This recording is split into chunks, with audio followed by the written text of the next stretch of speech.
Hello friends, Neha એજ્યુકેટરમાં આપનું સ્વાગત છે. આજે હું તમારા માટે લઈને આવી છું 22 થી લઈને 27 ઓક્ટોબર સુધીના મહત્વના કરંટ અફેર્સ, જે તમારી આવનારી પરીક્ષામાં તમને ખૂબ ઉપયોગી થશે અને તમને એક માર્ક જરૂર અપાવશે. પરંતુ એ પહેલા વિડીયોની શરૂઆતથી લઈને અંત સુધી જોજો અને એક લાઈક મિત્રો સાથે આ વિડીયોની લિંક શેર કરવાનું ભૂલતા નહીં. અને હા, વિડીયોની પીડીએફ તો તમને નીચે ચોક્કસથી મળી જશે અને તમે ત્યાંથી ડાઉનલોડ પણ કરી શકશો. તો ચાલો હવે આપણે આજના પ્રથમ પ્રશ્ન તરફ આગળ વધીશું. અને હા, તમે જો એસટીએની તૈયારી કરવાના હોય તો તમને આ કન્ટેન્ટ ખૂબ ઉપયોગી થશે. કેમ તો તમારે વિધાન વાક્યો આવશે તો આમાંથી જ બનશે. તમે પ્રીવિયસ એક્ઝામના જે પણ વિડીયોઝ મારા જોયા હશે અને તમે એક્ઝામ આપી હશે તો તમને ખ્યાલ હશે કે કેટલું ઇમ્પોર્ટન્ટ ટોપિક સાથે હું તમને ભણાવું છું, કેટલા ઇમ્પોર્ટન્ટ પોઈન્ટ હોય છે. તો ચાલો શરૂ કરી દઈશું. આજનો આપણો પ્રથમ પ્રશ્ન: ભારતનું પ્રથમ anti submarine warfare shallow watercraft કોના દ્વારા બનાવવામાં આવ્યું છે? Option A Cochin shipyard, option B Mazagaon dock shipyard, garden reach builders કે પછી એક પણ નહીં. બોલો. તમને ખ્યાલ હોય તો તમે કહી શકો છો. અહીં આપણો જવાબ આવશે ઓપ્શન એ કોચિન શિપયાર્ડ દ્વારા બનાવવામાં આવ્યું છે. એનું નામ શું છે? માહે. યાદ રાખજો, પોડુચેરીના પોર્ટ ટાઉન પરથી નામ આપવામાં આવ્યું છે. 78 મીટરની લંબાઈ અને 1111 ટન ક્ષમતા ધરાવે છે. 80% સ્વદેશી ટેકનોલોજીથી બનેલું છે.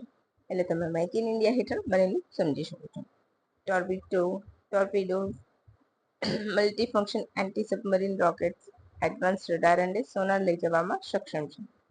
23 ઓક્ટોબરના રોજ નૌસેનાને સોંપી દેવામાં આવ્યું. આવી કુલ 8 સબમરીન બનશે. આ જહાજમાં વોટર અંડર સર્વેલન્સ ઊંધું લખાઈ ગયું છે, under water surveillance, low intensity maritime operation એટલે કે LIMO, coastal waters anti submarine warfare operations અને એડવાન્સ માઇનિંગ લાઇનની ક્ષમતા ધરાવે છે. આટલું તમારી ઇમ્પોર્ટન્ટ પોઈન્ટ છે જે યાદ રાખવાના છે. પછી આપણો બીજો પ્રશ્ન: નીરજ ચોપડા ને કોના હસ્તે લેફ્ટનન્ટ કર્નલની માનદ પદવી આપવામાં આવી છે? ઓપ્શન એ Rajnath Singh, option B Upendra Trivedi, option C Draupadi Murmu, option C Narendra Modi. બોલો. તો આપણા રાષ્ટ્રપતિના હસ્તે એટલે કે દ્રૌપદી મુર્મુના હસ્તે. એટલે આપણો જવાબ આવશે option C Draupadi Murmu. Star ભાલા ફેંક એટલે કે જાવલિન થ્રો છે કરેલા ખેલાડી છે, ઓલિમ્પિયાડ 2 વખત ઓલિમ્પિક ચંદ્રક વિજેતા છે. એમને પ્રાદેશિક સેનામાં માનદ પદવી મળી છે. બરાબર છે. 2016માં તેઓ ભારતીય સેનામાં જોડાયા હતા. અને આ પ્રશ્ન પૂછાયેલો છે કે કયા રાઇફલ્સમાં સેવા આપી છે? તો રાજપૂતાનામાં એમણે સેવા આપેલી છે. એ તમારે યાદ રાખવાનું છે, એ ભૂલવાનું નથી. બરાબર. પછી આગળ: નીરજ ચોપડાએ 2020 ઓલિમ્પિકમાં ટ્રેક એન્ડ ફિલ્ડ ઓલિમ્પિકમાં ગોલ્ડ મેડલ જીતનારા પ્રથમ ભારતીય હતા. તો યાદ રાખજો કે જાવેલિન થ્રોમાં તેઓ પ્રથમવાર ગોલ્ડ જીત્યા હતા. ત્યારબાદ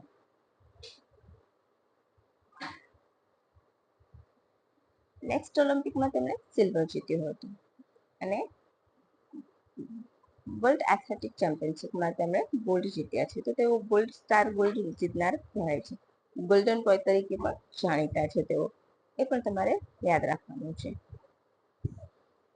હવે તમારે મને કહેવાનું છે કે ભારતમાં ભાલા ફેંક દિવસ કયા દિવસે ઉજવવામાં આવે છે?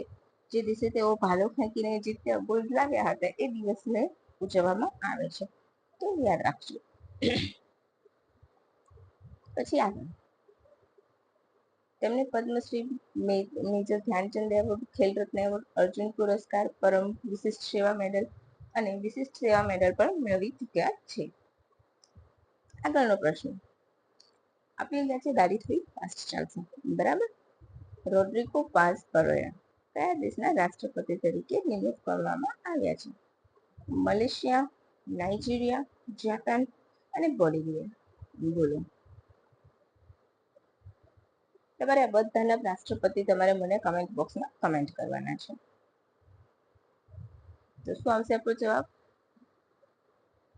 Option D, Bolivia. શું આવશે આપણો જવાબ? બોલિવિયા. સાને તકાચીને જાપાનના પ્રધાનમંત્રી છે, બરાબર? કેમ અહીં આપ્યું છે મેં? તો જાપાનના પ્રથમ મહિલા પ્રધાનમંત્રી છે એટલા માટે, બરાબર છે, યાદ રાખવાનું છે. અને બોલિવિયાના રાષ્ટ્રપતિ તરીકે કોણ? તો રોડ્રિગો વાસ પરેરા, યાદ રાખી લેજો, નોટ ડાઉન કરજો, બરાબર. હવે આજનો આપણો ચોથો પ્રશ્ન, વિશ્વ બેંક દ્વારા સંકલિત ઉચ્ચ સ્તરીય જ્ઞાન વિનિમયનું આયોજન ક્યાં કરવામાં આવ્યું હતું? Option A Bharat, option B Washington DC, option C Philippines, option D Malaysia. અહીં આપણો જવાબ શું હશે? Option C Philippines. ઓકે. કેન્દ્રીય કૌશલ્ય વિકાસ અને ઉદ્યોગ સાહસિકતા રાજ્યમંત્રી અને શિક્ષણ મંત્રી દ્વારા વિશ્વ બેંક દ્વારા કરવામાં આવ્યું છે સંકલિત થઈને આયોજન, બરાબર છે. આ મિશન ગ્લોબલ સાઉથની માનવ મૂડી વિકાસ પર સહયોગ કરવા, પરસ્પર શિક્ષણને પ્રોત્સાહન આપવા અને કૌશલ્ય ઉદ્યોગ સાહસિકતા દ્વારા સમાન અને ટકાઉ વિકાસ માર્ગો બનાવવા માટે આયોજન કરવામાં આવ્યું છે. પછી નેક્સ્ટ ક્વેશ્ચન બહુ જ ઇમ્પોર્ટન્ટ છે, જ્યારે ઓપરેશન્સ કરેલા હોય એ જોડકા સ્વરૂપે તમારે પૂછાઈ શકે છે, બરાબર છે. તો યાદ રાખજો. આપણો પ્રશ્ન શું છે? તો ઓપરેશન ફાયર ટ્રેલ કોના દ્વારા શરૂ કરવામાં આવ્યું છે? ઓપરેશન ફાયર ટ્રેલ કોના દ્વારા શરૂ કરવામાં આવ્યું છે? Option A directorate of revenue intelligence, option B CBI, option C રો, ઓપ્શન ડી ભારતીય સેના.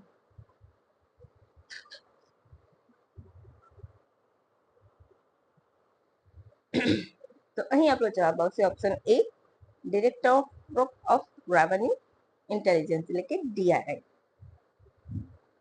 તો આપણે ટીક કરી લઈશું પહેલા.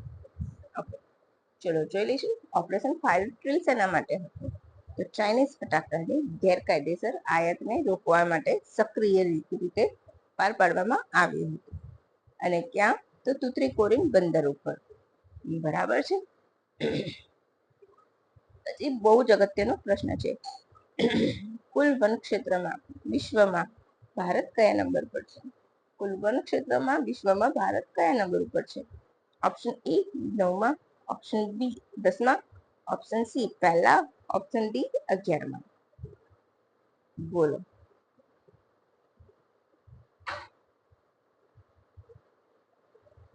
તો અહીં આપણો જવાબ આવશે ઓપ્શન એ 9મા નંબર પર છે, યાદ રાખી લેજો, બરાબર. બહુ જ અગત્યનું છે એટલા માટે. કોના દ્વારા આયોજન કરાયું હતું? બાલીમાં FAO દ્વારા, એટલે કે ફૂડ એન્ડ એગ્રીકલ્ચર ઓર્ગેનાઇઝેશન દ્વારા રિપોર્ટ જાહેર કરાયો હતો. શું? તો ગ્લોબલ ફોરેસ્ટ રિસોર્સિસ અસેસમેન્ટ 2025. એમાં ભારત 9માં છે, વર્ગ નંબરે છે, બરાબર. અને વાર્ષિક વનવૃદ્ધિ હોય તો હજી પણ ભારત 3જા ક્રમે યથાવત છે. આટલું તમારે ઇમ્પોર્ટન્ટ છે, એ યાદ રાખવાનું છે. અહીં મેં વન ક્ષેત્ર વાળો ડેટા નથી મૂક્યો એટલા માટે કે તમારું બધું મિક્સઅપ ના થઈ જાય એટલે. હવે આગળ, international convention against doping in sports ની કોપ 10માં ઉપાધ્યક્ષ તરીકે કોને નિમણૂક કરવામાં આવી છે? Option A Bharat, option B ચીન, option C America, option D Myanmar. તો અહીં આપણો જવાબ આવશે ઓપ્શન એ ભારત, મેરા પ્યારા ભારત, રાઈટ. તો હવે આપણે એની ડિટેલ્સ જોઈ લઈશું. ભારતે પેરિસમાં સ્થિત યુનેસ્કો મુખ્યાલયમાં 2022-2025માં કોપ 10માં ભાગ લીધો હતો. કોપ 10, બરાબર, યાદ રાખજો. જેમાં તેને 2025 અને 27 એટલે કે 2 વર્ષ માટે તે આ પદ ઉપર રહેશે, નિમણૂક કરવામાં આવી છે. ભારતને એશિયા પ્રશાંત ગ્રુપ યુરોપના એટલે કે ફરીથી ઉપાધ્યક્ષ તરીકે પસંદ કરાયું છે. સાથે સાથે અઝરબાઈજાન કોપ 10 બ્યુરોનું અધ્યક્ષ પદ તરીકે નિમણૂક પામ્યું છે. તો તમારા બે ક્વેશ્ચન્સ ક્લિયર થઈ ગયા કે વાડા માટે વાડાની કોપ 10માં ઇન્ટરનેશનલ ડોપિંગ એજન્સી છે, એના કોપ 10માં અધ્યક્ષ અઝરબાઈજાન છે અને ઉપાધ્યક્ષ કોણ છે? તો ઉપાધ્યક્ષ તરીકે ભારત છે. ક્લિયર થઈ ગયું? હવે આપણી ડોપિંગ ટેસ્ટ એટલે એથ્લેટ્સ જે દવા લે છે, પ્રતિબંધિત દવા તો નથી લેતા, એમનું પરફોર્મન્સ સુધારવા એના ટેસ્ટ થાય છે. બરાબર, એ યાદ રાખવાનું છે. તો નાડા એના અધ્યક્ષ કોણ છે? અનંત કુમાર. બરાબર, યાદ રાખજો. દર વર્ષે 24 ઓક્ટોબરના રોજ કયો દિવસ ઉજવવામાં આવે છે? ઓપ્શન એ વિશ્વ પોલિયો દિવસ, ઓપ્શન બી સંયુક્ત રાષ્ટ્ર દિવસ, ઓપ્શન સી ફક્ત એ, ઓપ્શન ડી ફક્ત એ અને બી. હવે તમને સમજી શકો છો કે જોડકાર સ્વરૂપે પણ દિવસો પૂછાઈ શકે છે. તો ઓલમોસ્ટ તમને ડેઈલી કોઈ ના કોઈ જે ડેઝ હોય છે ઇમ્પોર્ટન્ટ, એ હું તમને એની સંપૂર્ણપણે ડિટેલ સાથે કરાવું છું. આ તો તમને સિમ્પલ એક ક્વેશ્ચન જોડકાર સ્વરૂપે પૂછાઈ શકે, અથવા તો વિધાન વાક્ય બનાવી શકે છે. કેવી રીતે? તો ચાલો આપણે પોલિયોનું જોઈએ અને પછી આપણે એનું વિધાન વાક્ય કેવી રીતે બને છે એ પણ જોઈ લઈશું. તો અહીં આપણો જવાબ તો હશે ઓપ્શન ડી આવશે. સંયુક્ત રાષ્ટ્ર દિવસ અને પોલિયો દિવસ બંને ઉજવવામાં આવે છે. બરાબર. ભારત પોલિયો મુક્ત ક્યારે બન્યું? 2014માં. પ્રથમવાર 1988માં પોલિયો દિવસ ઉજવવામાં આવ્યો હતો. પ્રથમવાર 1988માં પોલિયો દિવસ ઉજવવામાં આવ્યો હતો. પોલિયો અભિયાન દો બિંદુ જિંદગી કી. પોલિયો અભિયાન દો બૂંદ જિંદગી કી ગાંધી જયંતિ નિમિત્તે 1994 થી શરૂ થયું હતું. બરાબર છે. તો અને છેલ્લો કેસ કલકત્તામાં નોંધાયો હતો પોલિયોનો. હવે આ તમને સીધું એમ પૂછી શકે, ભારતમાં પોલિયો અંગે નીચેના દિવસો વિશે વિચાર કરો.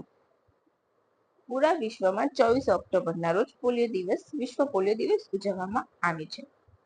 2. ભારતને 2014માં પોલિયો મુક્ત જાહેર કરવામાં આવ્યું છે. અને 3, પોલિયો દિવસ 1988 થી ઉજવવામાં આવે છે. 4, ગાંધી જયંતિ નિમિત્તે ભારતમાં પોલિયો અભિયાન શરૂ થયું હતું, જેના બ્રાન્ડ એમ્બેસેડર તરીકે અમિતાભ બચ્ચન દો બૂંદ જિંદગી સ્લોગન સાથે આવ્યા હતા. એ ઉપરના બધા વિધાન સાચા છે. બી 2, 3, 4 સાચા છે. આ રીતના તમારા વિધાન વાક્યો બને છે. તો તમે મારા વિડીયોઝ જુઓ અને ડિટેલને પરફેક્ટલી યાદ રાખો તો તમારો 1 માર્ક જાય નહીં જાય. ઓકે. સંયુક્ત રાષ્ટ્ર દિવસ તો આ જ દિવસે 1945માં સ્થાપના થઈ હતી. સ્થાપના વખતે 51 સભ્ય દેશ હતા અને અત્યારે 151 છે. યાદ રાખી લેજો. મુખ્યાલય ક્યાં છે? તો ન્યુયોર્ક સિટીમાં છે. તમારે આટલા મેઇન પોઈન્ટ એના યાદ રાખવાના છે. એના મુખ્ય અંગો કયા છે એ યાદ રાખવાના છે. તો આપણે એક વખત એનો વિડીયો લઈને આવી જઈશું. બરાબર, બેઝિક કે એના મુખ્ય અંગો કયા છે, એની સ્થાપના શું થઈ હતી, ક્યારે થઈ હતી ને એના કાર્ય શું છે. અને આના પ્રશ્નો કેમ કરવાના? તો એના રિલેટેડ અત્યારે જે પણ સિનેરિયો ચાલતો હોય છે, જે બી કરંટ ચાલતું હોય છે, એ આપણે લર્ન કરવાનું હોય છે. એટલા માટે બરાબર. જો તમને અહીંયા મેં ટોટલ વિગત આપી છે અને આ છે ઓથેન્ટિક ન્યૂઝ. બરાબર.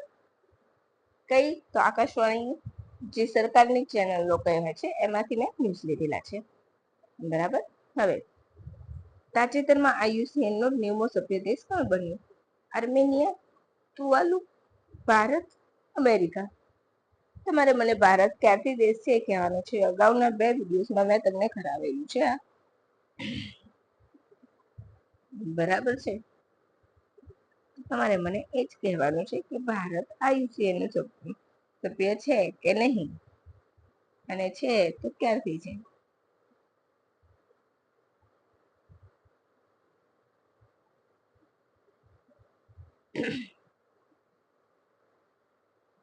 તો અહીં આપણો જવાબ આવશે તુવાલુ. Option B તુવાલુ. આર્મેનિયા પણ જોડાઈ છે. એની હમણાં જ જાહેરાત થઈ છે, જે અબુધાબીમાં IUCN ની કોંગ્રેસ યોજાઈ હતી ત્યાં. યાદ રાખી લેજો. બરાબર. હવે ભારતે ક્યારે કર્યું હતું જોઈનિંગ? તો 1969માં. બરાબર, મેં તમને કહી દીધું છે. તુવાલુ તો પેસિફિક મહાસાગરમાં આવેલો દેશ છે. સૌથી નાનો છે. બરાબર. ટાપુ તરીકે 26 સ્ક્વેર કિલોમીટરમાં ફેલાયેલું છે અને એના જે વિવિધ સિટી છે એ પાણીમાં ડૂબતા જાય છે. સૌથી વધારે એને કેવી અસર થઈ છે? બરાબર છે, ગ્લોબલ વોર્મિંગની. અને એના કારણે તેની પ્રજાતિ પણ સંકટમાં આવી છે. IUCN શું કરે છે? સંકટગ્રસ્ત પ્રજાતિને રક્ષણ આપવાનું કામ કરે છે. રક્ષણ આપીને એની સૂચિ બહાર પાડે છે, બરાબર, રેડ સૂચિમાં. એ પ્રમાણે તુવાલુનું વધતું સમુદ્ર સ્તર તેનો મુખ્ય ચિંતાનો વિષય છે. તેની બાજુ ઉત્તરમાં કયો દેશ છે? કિરિબાતી, અને દક્ષિણમાં ફીજી છે. યાદ રાખજો, બરાબર. આનાથી શું થશે? તો પોતાની જૈવ વિવિધતાને એને વેગ આપી શકશે જોડાવાથી IUCN-માં, બરાબર. પછી વર્લ્ડ આયોડિન ડેફિશિયન્સી ડે ક્યારે ઉજવવામાં આવે છે? બોલો.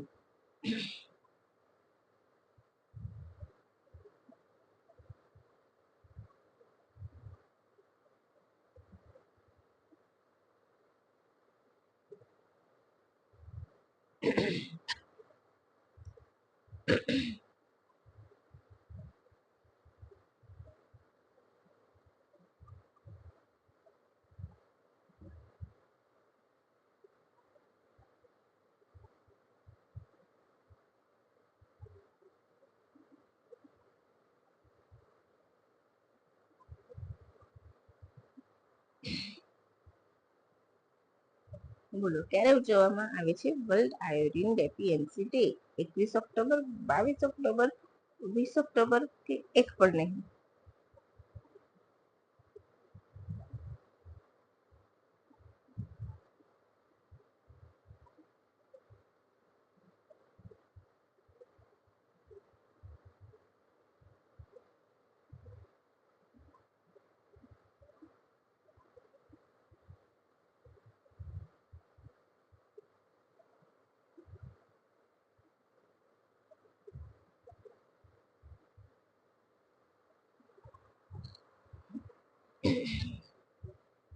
બોલો.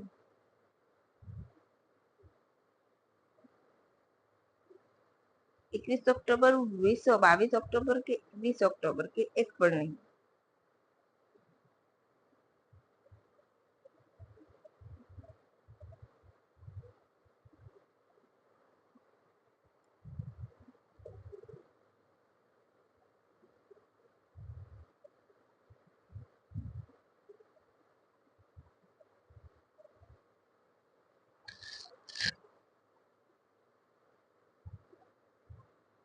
તો અહીંયા જવાબ આવશે 21 ઓક્ટોબર. દર વર્ષે 21 ઓક્ટોબરના રોજ વર્લ્ડ આયોડિન ડે ઉજવવામાં આવે છે. આયોડિન ડેફિશિયન્સી ડે ઉજવવામાં આવે છે.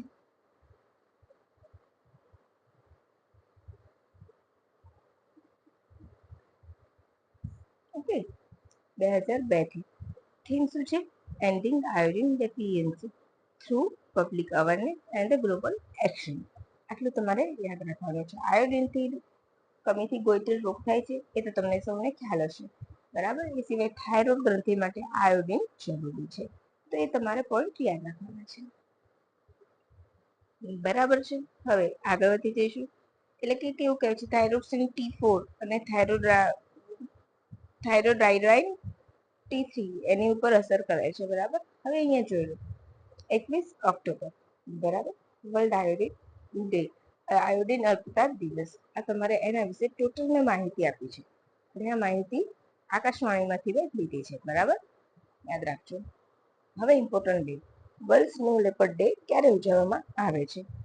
16 ઓક્ટોબર, 17 ઓક્ટોબર, 18 ઓક્ટોબર કે 23 ઓક્ટોબર? તો અહીં આપણો જવાબ આવશે ઓપ્શન ડી, 23 ઓક્ટોબર, બરાબર. 2013માં કિર્ગિસ્તાનમાં આયોજિત, કે જ્યાં આયોજિત બિશ્કેક ઘોષણાપત્ર દ્વારા જાહેરાત કરવામાં આવી હતી. 12 દેશો જે સ્નો લેપર્ડ જોવા મળે છે એના દ્વારા આ પ્રસ્તાવ મૂકવામાં આવ્યો હતો અને સ્વીકારવામાં આવ્યો હતો. 2014માં પ્રથમવાર ઉજવવામાં આવ્યો. હવે 12 દેશો કયા છે? અફઘાનિસ્તાન, ચીન, Bhutan, Bharat, કિર્ગિસ્તાન, Kazakhstan, Mongolia, Pakistan, Nepal, Tajikistan, Russia, Uzbekistan. આ 12 દેશોમાં સ્નો લેપર્ડ જોવા મળે છે. ભારતમાં 718 સ્નો લેપર્ડ છે, એમાંથી 477 તો ફક્ત લદ્દાખમાં છે. તો તમને ખ્યાલ આવી ગયો કે બરફીય વિસ્તાર હોય તો ત્યાં જોવા મળે છે, અને લોકો પહાડી ભૂત પણ કહે છે ત્યાંના લોકો, બરાબર છે. મોસ્ટલી 4500 મીટરની ઊંચાઈએ જોવા મળે છે. તેનો ગર્ભકાળ 90 થી 100 દિવસનો છે. આ વર્ષે 23 મિનિટ્સ ફોર સ્નો લેપર્ડ પહેલ શરૂ કરવામાં આવી છે. Theme protecting the mountain Guardian. બરાબર છે. તો આટલું તમારે ઇમ્પોર્ટન્ટ છે સ્નો લેપર્ડ માટે. હિમાચલ પ્રદેશમાં હમણાં વસ્તી ઘટી છે. બરાબર છે, એ પણ તમારે યાદ રાખવાનું છે. હવે કોનું સ્ટેટ પ્રાણી છે લદ્દાખ સિવાય?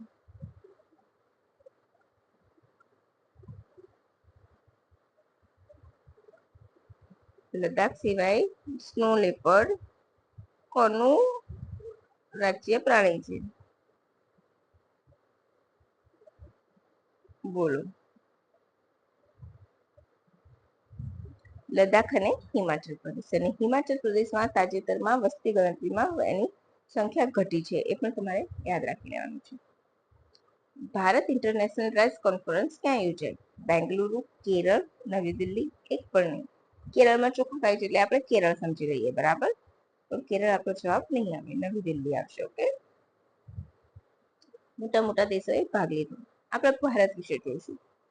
2024માં 47 મિલિયન હેક્ટર હતું, જે અત્યારે 145 મિલિયન ટન ચોખાનું ઉત્પાદન થાય છે. બરાબર. હાલમાં કેટલી છે? 3.2 ટન હેક્ટર. 2.72 થી વધીને નિકાસમાં પણ વધારો થયો છે. અને વિશ્વના ઉત્પાદનમાં ભારતનો હિસ્સો ચોખામાં 28% છે. બરાબર. આયોજન આપેલા દ્વારા. બરાબર. સાંગાનેરી પ્રિન્ટ કયા રાજ્યની છે?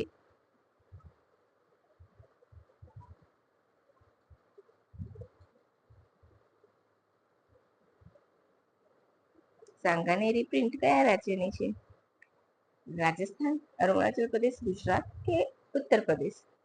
તો અહીં આપણો જવાબ આવશે ઓપ્શન એ, રાજસ્થાન. કેમ? એકદમ ચર્ચામાં આવી છે. તો હાલમાં જ રેલવે એની જે બ્લેન્કેટ છે એની ઉપર સફેદ ચાદરની જગ્યાએ સાંગાનેરી પ્રિન્ટ લગાવવાળી ચાદર બ્લેન્કેટના કવર લગાવવામાં આવશે એટલા માટે. લાકડાનું બ્લોક્સ ઉપયોગ કરીને, કુદરતી કલરનો ઉપયોગ કરીને સાંગાનેરી પ્રિન્ટની ચાદર બનાવવામાં આવે છે. યાદ રાખજો. અને રાજસ્થાનના જયપુરમાં ખાસ પ્રોપર પૂછે તો. બરાબર.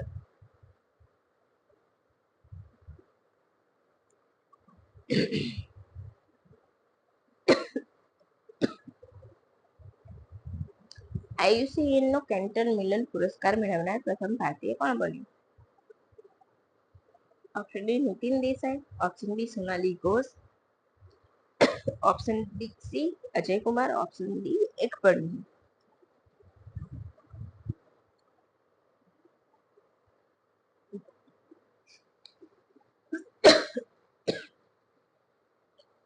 કઈ આપણો જવાબ આવશે? ઓપ્શન બી સોનાલી ઘોષ.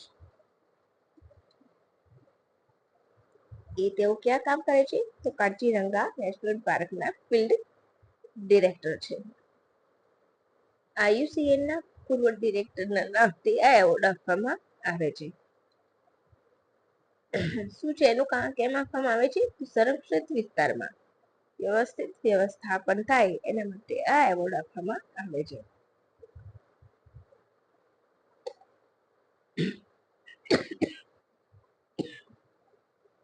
હવે IUCN નું પૂરું નામ તો International Union for Conservation of nature.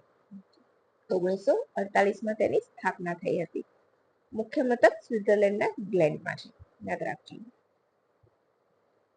BRO ના કયા પ્રોજેક્ટના 18 વર્ષ પૂર્ણ થયા? હવે તમને આ પ્રશ્ન 100% જોડકાના સ્વરૂપે પૂછાય. બરાબર. તો ચાલો જોઈ લઈશું. Option A project Arunank, option B project Vigyan, option C project Beacon, option C D project Shivalik. તો અહીંયા આપણો જવાબ આવશે ઓપ્શન એ પ્રોજેક્ટ અરુણાંક.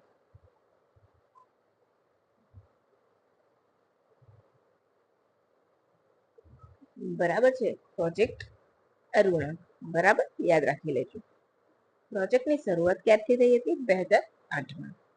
શું ક્યાં ઉજવવામાં આવે? તો અરુણાચલના નહેર લાગુમાં ઉજવાય. હવે BRO તો પ્રોજેક્ટ જે મોટા મોટા સરહદીય વિસ્તારોમાં છે ત્યાં રોડ ઓર્ગેનાઇઝેશન કરવાનું, રોડ, રેલવે, ટનલ, પુલ બધું જ બિહારો દ્વારા બનાવવામાં આવ્યું છે. તો વિવિધ એના પ્રોજેક્ટ છે અને એના માટે કયા શહેર કે કયા બોર્ડર સ્ટેજ પર કામ કરે છે એના વિશે છે. તો અહીંયા તો પ્રોજેક્ટ અરુણાચલ તો તમને ખ્યાલ આવી જશે. એ સિવાય પ્રોજેક્ટ ઉદ્યાન પૂર્વ અરુણાચલમાં, બરાબર.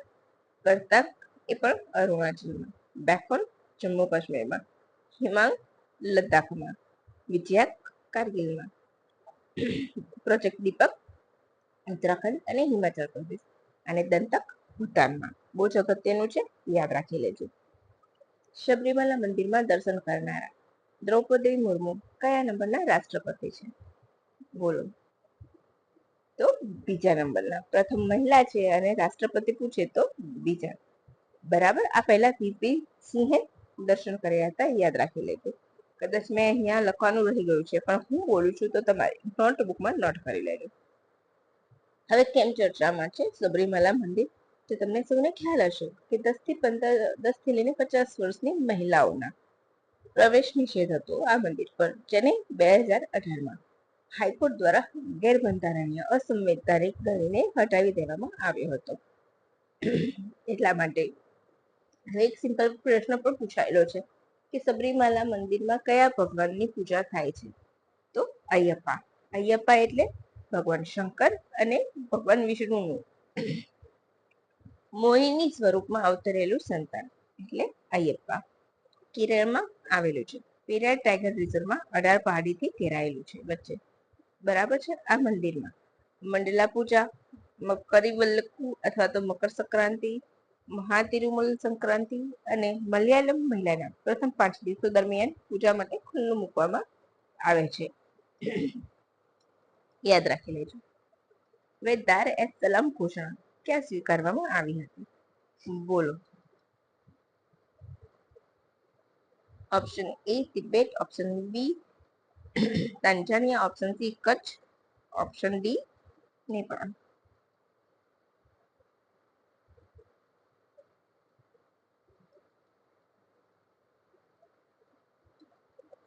તો અહીંયા પર જવાબ આવશે option B Tanzania. South African દેશ છે, બરાબર.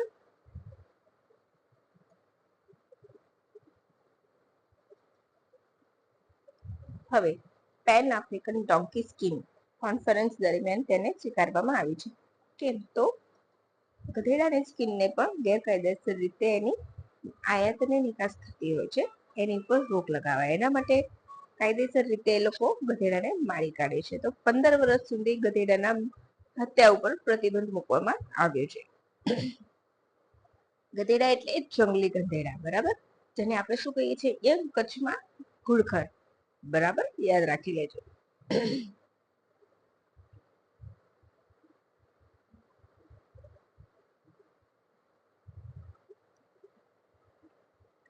કચ્છમાં એકમાત્ર જંગલી ગધેડાનું આખા ભારતમાં અભયારણ્ય આવેલું છે. આ પ્રશ્ન ઉપરથી આ પ્રશ્ન બને એટલા માટે. બરાબર. હવે આપણે અહીંયા જોઈશું AUEIBAR દ્વારા આયોજિત કરવામાં આવી હતી જે દાર એસ સલામ ઘોષણા, બરાબર છે, અને એનામાં ત્યારે જ પ્રતિબંધ મૂકવામાં આવ્યો હતો. ચીન જે સહિત ઘણા બધા દેશો એજીઓ નામનું પરંપરાગત ઔષધ તેમાંથી બનાવે છે, ડોંકીની સ્કીનમાંથી. બરાબર, એટલા માટે. અત્યારે હાલ અહીંયા કેટલા છે જંગલી ગધેડા? 6,500 ગધેડા ગુજરાતમાં જોવા મળે છે. જંગલી ગધેડા જે ઘુડખર કહેવાય છે, અને ભારતમાં એકમાત્ર અભયારણ્ય કચ્છમાં આવેલું છે, યાદ રાખજો.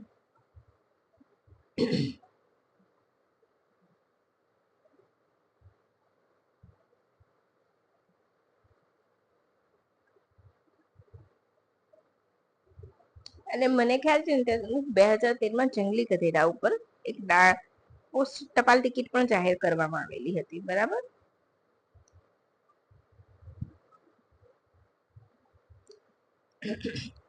હવે આગળ વધી જઈશું. ક્લીન ટોયલેટ પિક્ચર ચેલેન્જ કોના દ્વારા શરૂ કરવામાં આવ્યું છે? એક સિમ્પલ પ્રશ્ન છે, વન લાઇનરથી વધારે આમાં આવી ના શકે. ગ્રામીણ મંત્રાલય, NHAI, શહેરી આવાસ અને વિકાસ મંત્રાલય કે એક પણ નહીં? તો અહીં આપણો જવાબ આવશે ઓપ્શન બી NHAI. બરાબર.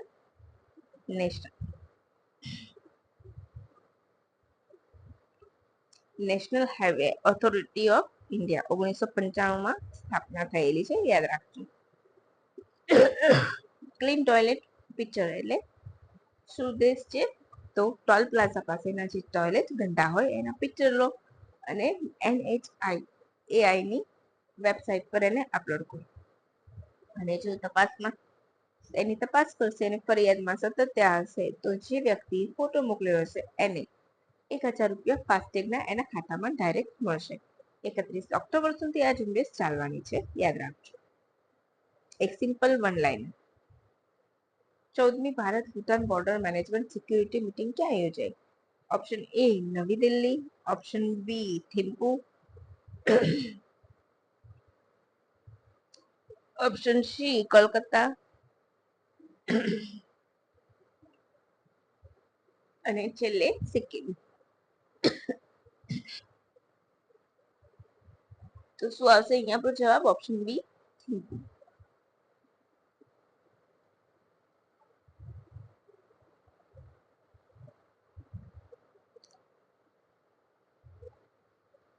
આ મીટિંગ છેલ્લે 2019માં યોજાઈ હતી, યાદ રાખજો. આ વર્ષે થિમ્પુમાં તેનું આયોજન થયું હતું. ગૃહ મંત્રાલય હેઠળ રાજેન્દ્ર કુમારે તેનું નેતૃત્વ કર્યું ભારત તરફથી. ઇન્ટિગ્રેટેડ ચેક પોસ્ટ, સીમા પરનું આયોજન, મોબાઈલ સિગ્નલ જેવા મુદ્દાઓ પર ચર્ચા કરવામાં આવી છે. હવે આ ચર્ચામાં આવ્યું છે ભૂતાન. તો ભૂતાનની બોર્ડર કયા રાજ્યો સાથે આવે છે? તો સિક્કિમ, વેસ્ટ બેંગાલ, આસામ અને અરુણાચલ પ્રદેશ. બરાબર છે, યાદ રાખી લેજો. સિક્કિમ, વેસ્ટ બેંગાલ, આસામ, અરુણાચલ પ્રદેશ. આ 4 રાજ્યો સાથે ભૂતાન બોર્ડર શેર કરે છે. બરાબર છે. તો આપણે સિમ્પલ એમ પણ પૂછી શકીએ કે કેટલા રાજ્યો શેર કરે છે? તો 4. બરાબર છે. અને આજનો આપણો છેલ્લો પ્રશ્ન. ભારત જાપાન વચ્ચે યોજાતા નેવલ યુદ્ધ અભ્યાસમાં ભારતની કઈ ફ્રિગેટ ભાગ લેશે? INS Kadmat, INS Chennai, INS Surat, INS સહાદ્રી. તો અહીં આપણો જવાબ આવી જશે ઓપ્શન ડી INS સહાદ્રી. બરાબર છે. જાપાનના ક્યુશુ દ્વીપ નજીક તેનું આયોજન કરવામાં આવ્યું હતું, જેમાં શિવાલિક શ્રેણીની INS સહાદ્રીએ ભાગ લીધો. બરાબર. જાપાન તરફથી આશી, ઓમી અને પનડુબી એટલે કે સબમરીન ચીન્યુએ ભાગ લીધું છે. સમુદ્રી તબક્કો પૂર્ણ થયા બાદ સહાદ્રીએ યોસાસાકુ બંદર પહોંચ્યું અને હાર્બર ફેઝમાં ભાગ લીધો હતો. તો ભારત અને જાપાનની નેવલ એક્સરસાઇઝ જીમેક્સ, શું નામ હોય છે? જીમેક્સ. યાદ રાખી લેજો, શું નામ હોય છે? જીમેક્સ. ભારત અને જાપાનની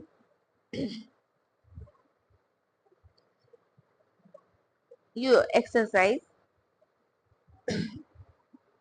કઈ છે? જીમેક્સ. કોની સાથે કરે છે? ભારત જાપાન સાથે. અચ્છા, એવી જ રીતે ઇન્દ્ર તો રશિયા સાથે. બરાબર છે, યાદ કરી દેજો.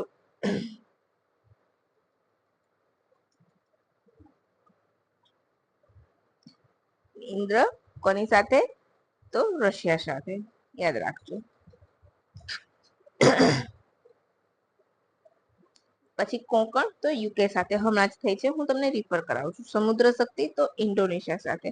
તાજેતરની આપણે 3 નેવલ એક્સરસાઇઝ યાદ રાખવાની છે. જીમેક્સ તો જાપાન સાથે, ઇન્દ્ર તો રશિયા સાથે, કોંકણ તો યુકે સાથે અને સમુદ્ર શક્તિ તો ઇન્ડોનેશિયા સાથે. બરાબર છે. આટલી તમારે હમણાંની તાજેતરની યાદ રાખવાની છે. હવે તમને મજા આવી ગઈ હોય ફ્રેન્ડ્સ તો પ્લીઝ ફટાફટ એક લાઈક બટન દબાવી દેજો અને તમારા મિત્રોને શેર કરવાનું આ માહિતી ભૂલતા નહીં. ખૂબ જ અગત્યનું છે, તો જલ્દી શેર કરી દેજો. ખરું ને ફ્રેન્ડ? અને હવે આપણે ધીમે ધીમે રેગ્યુલર આવી જઈશું વિડીયોઝ માટે. બરાબર છે. તો તમે હવે જોવાનું પણ ચૂકતા નહીં. નેહા એજ્યુકેટર તમે સબસ્ક્રાઇબ ન કરી હોય તો સબસ્ક્રાઇબ કરવાનું પણ ભૂલતા નહીં. ચાલો હવે મિત્રો રજા લઈશું. Bye friends, have a nice day and thank you for watching my video. I wish કે તમારું નવું વર્ષ ખૂબ સરસ જાય અને તમારા હાથમાં નિમણૂક પત્ર આવી જાય. ખરો દેવી મિત્રો, ચાલો રજા લઈશું. બાય.